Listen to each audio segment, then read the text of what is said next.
Hello folks, I recently posted a review of my 25mm Ground Zero Games Colonial Militia, and I figured I would do a video painting guide here on YouTube. I really like the Ground Zero Games 25mm line. I think despite their age, they're packed full of character, and although most of the time I wish there was a little more variety in the regular rifleman sculpts, I like them a lot, and I plan on using them for my Tomorrow's War campaign.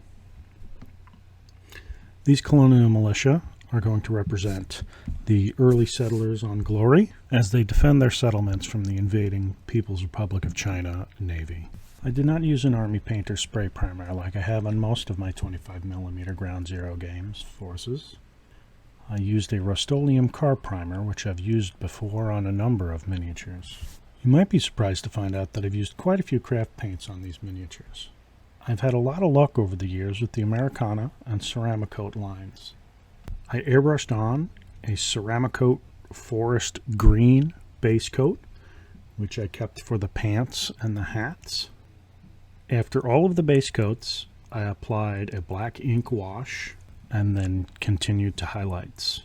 The pants were highlighted with a light avocado dry brush from Americana, with a further much lighter dry brush of celery green, again from Americana.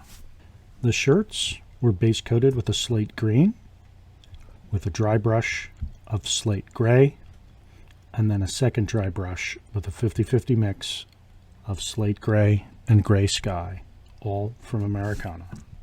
Boots were base coated with Americana bittersweet chocolate, with no intentional dry brush, other than what hit the boots from dry brushing the base. The weapons were base coated with the Ceramicoat Hippo Gray, and then dry brushed with a 50-50 mix of Hippo Gray and Rain Gray.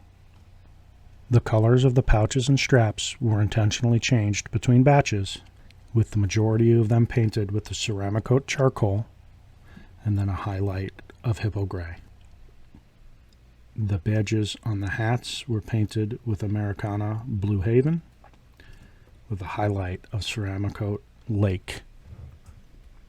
Skin tones were painted with a mix of Vallejo skin tones and washed with a mixture of 1 part Army Painter skin wash, 1 part Reaper skin wash, and 1 part water. Bracelets, jewelry, and other personal items were painted randomly. I wanted to purposely give this force some variety, as they are not a uniform fighting force, but instead are armed civilians protecting their settlements. These mostly uniformed troops will be supplemented by plainclothes armed civilians from Ground Zero Games and other compatible lines. Thank you for tuning in, and I hope you enjoyed this video.